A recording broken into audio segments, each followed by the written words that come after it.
Making ends meet is difficult for some families as inflation worries continue. That's why the Central Pennsylvania Food Bank is stepping up to work with those struggling with food insecurity.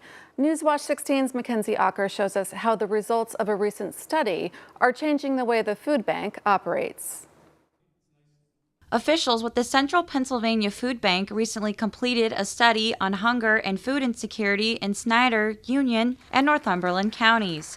The results of the study are now helping the food bank figure out how to better serve families in those communities. And so we thought it was really important in collaboration with many of our partner organizations throughout these 3 counties to be able to better understand food insecurity, better understand our charitable food system response, and a variety of other things. Zach Zook is the Director of Impact and Policy at the Central Pennsylvania Food Bank. He says the study showed that households with children in Snyder, Union, and Northumberland counties underutilize food assistance programs.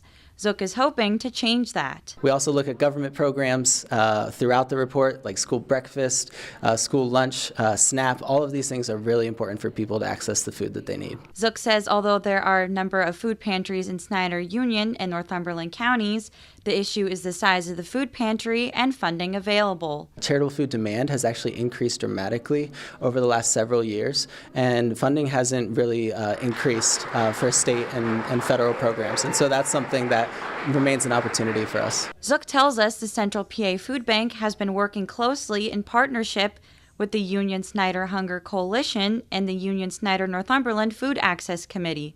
The Central PA Food Bank hopes to increase hours of operation and access for those in need. And we're really just going to lean into the role of the charitable food system as the lowest barrier social service access point and making sure that people can connect to the resources that they might need, whether that's food or other types of resources as well. Mackenzie Aucker, Newswatch 16, Northumberland County.